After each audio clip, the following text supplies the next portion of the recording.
करीब 6 साल के बाद माधव अपने घर लौट रहा था।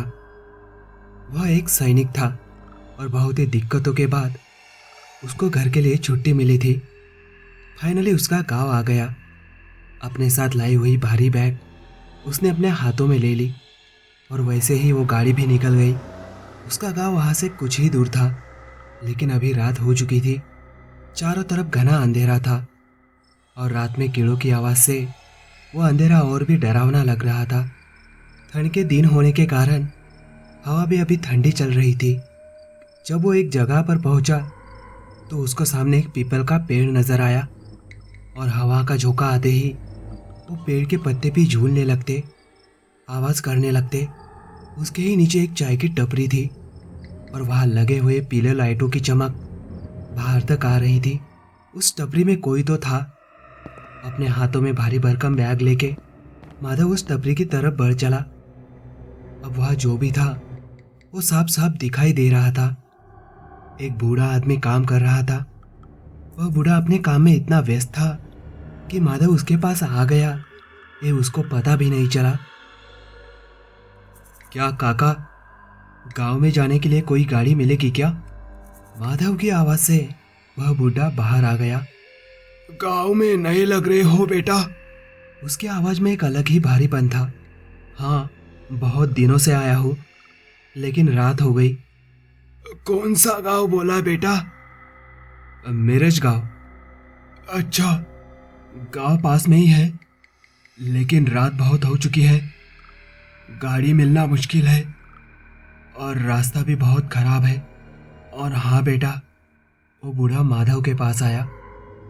ये रास्ता रात में ठीक नहीं है। ठीक नहीं है मतलब समझा नहीं मैं। उसका कहना माधव के समझ में नहीं आया। कहते हैं कि इस रास्ते पर कोई फंसाने वाला है। मतलब मैं समझा नहीं। माधव ने आश्चर्य से कहा। इतना समझ लीजिए कि यह रास्ता भूतों से भरा हुआ है। रात में यह रास्ता कोई पार नहीं करता। अब माधव ने हंस दिया। क्या हो काका, क्या बोल रहे हो? दुनिया कहाँ जा रही है और आप क्या कह रहे हैं? भूत?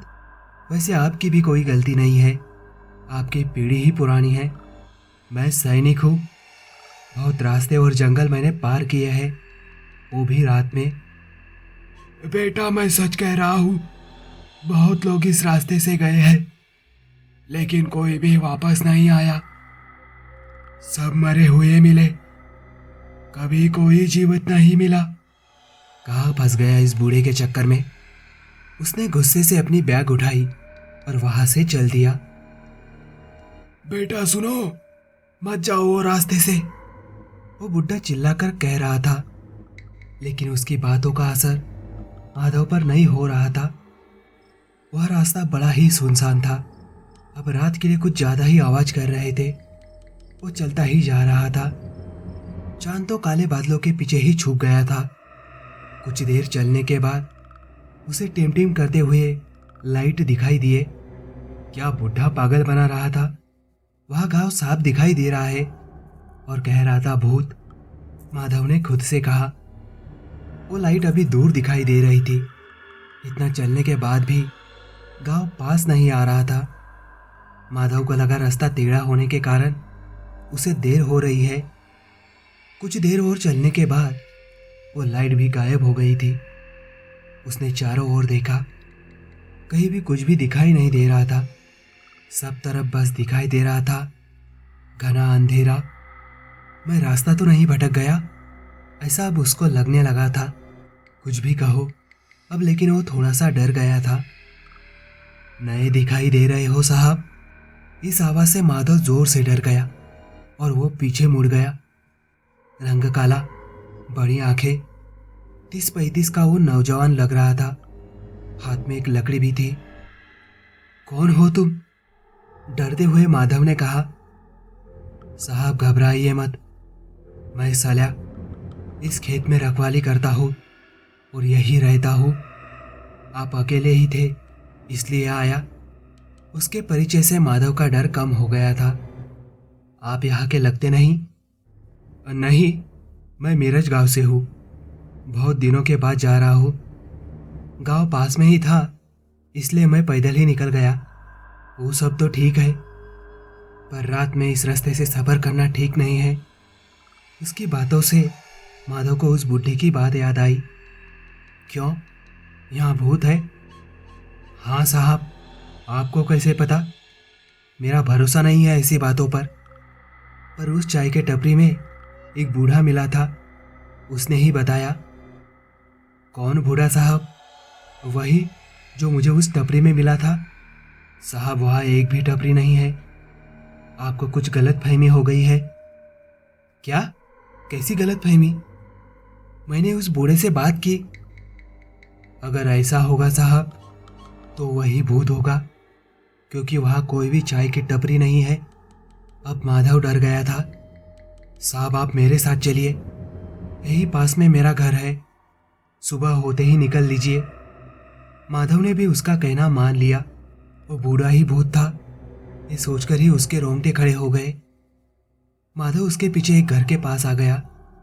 वहाँ एक झोपड़ी थी। आइए ना साहब, सल्या ने अंदर बुलाते हुए कहा।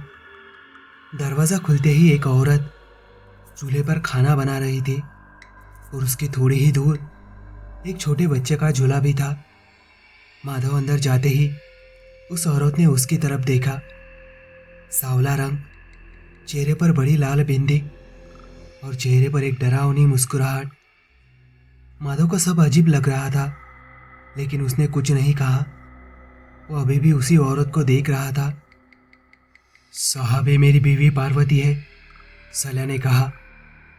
अरे पार्वती, साहब बहुत दूर से आए हैं, रास्ते में मिले, सोचा रात बहुत हो चुकी है और रास्ता भी ठीक नहीं है, भूत जो रहते हैं। सल्या ने अजीब तरह से हंसकर माधव की तरफ देखा। उसके ऐसे देखने से माधव को बड़ी बेचैनी हो रही थी। बैठिए साहब। वो दोनों नीचे बैठ गए। अरे पार्वती, जल्दी साहब को खाना परोसो। हाँ हाँ, अभी परोसती हूँ, पार्वती ने कहा। माधव ने अभी खाना शुरू किया। अब जाके उसको थोड़ा ठीक लग रहा था। खाना कैसा बना साहब? सल्या ने पूछा। बहुत अच्छा, धन्यवाद भाभी। खाना खत्म करते हुए माधव बोला। आपका लड़का है या लड़की? माधव ने उस झोले की तरफ देखते हुए कहा, लेकिन इस बात पर दोनों चुप रहे, मानो उन्होंने माधव की बात सुनी ही नहीं थी। अब 1-2 घंटे हो गए थे, लेकिन माधव को नींद नहीं आ रही थी। उसको अजीब सी बेचैनी हो रही थी। तभी उसे बच्चे के रोने की आवाज़ सुनाई दी। माधव को लगा कि पार्वती या फिर सल्या उठेगा, पर बहुत देर होने के बाद भी कोई भी नहीं उठा। वो बच्चा ज़ोर ज़ोर से रो रहा था। फिर माधव अपनी जगह से उठा और उसने उस झूले की डोर खींचकर उसको झुलाया और फिर से सोने लगा। पर फिर से वो बच्चा रोने लगा। कैसे माँ बाप है, बच्चा रो रहा है लेकिन इनको कुछ भी पड़ी नहीं है। और नाराज़गी से फिर से माधव उठा। अब बच्चा ज़ोर ज़ोर से रो रहा था। उसने झूला अपनी तरफ खींचा, वैसे ही माधव डर से कांपने लगा। झूले में बच्चा तो था, लेकिन सिर्फ उसका कंकाल ही था और उसी से रोने की आवाज़ आ रही थी। और माधव के डर के कारण आवाज़ भी निकल नहीं रही थी। उसने पीछे पलट कर देखा तो वहाँ सल्या और पार्वती का भी कंकाल ही पड़ा था। उसका सर घूम रहा था और उसकी छाती में दर्द होने लगा और वो नीचे बैठा। वो दौड़ते हुए बाहर आया, जिधर रास्ता मिले वहाँ भागने लगा। थकने के कारण उसके आंखों के सामने अंधेरा छा गया था और वो नीचे गिर पड़ा। जब उसके आंखें खोली तो उसके सामने सिर पर नीला आसमान था। वो झट से उठकर बैठा। उसके चारों तरफ खेत था। जब वो आगे चलता गया तो उसके सामने एक झोपड़ी दिखाई दी। ये वही झोपड़ी थी जहाँ पे माधव ने वो भयानक दृश्य देखा था और वहाँ अभी लोगों की भीड़ भी थी। क्या हुआ होगा, इतनी भीड़ क्यों है? वो चलते हुए उस भीड़ के पास पहुंचा और सामने का दृश्य देखकर वो सुन्न पड़ गया। कल रात का वो बूढ़ा आदमी उसके सामने था। वो बाकी लोगों को कुछ कह रहा था। कहा था मैंने इसको मत जा इस रास्ते से रात को, लेकिन उसने सुना नहीं। माधव के सामने उसका ही मृत शरीर पड़ा हुआ था, जिसकी आंखों में सिर्फ डर और डर ही था। वो भागते ही पानी के पास पहुंचा और उसने अपनी परछाई देखी। उसे अपने परछाई में सिर्फ कंकाल ही दिखाई दे रहा था। नहीं, ये नहीं हो सकता। और उसे रात का वो दृश्य याद आया जहां उसकी छाती में दर्द हो रहा था। इसका मतलब अब मैं जिंदा नहीं हूं। और माधव अपने मृत शरीर को देख रहा था।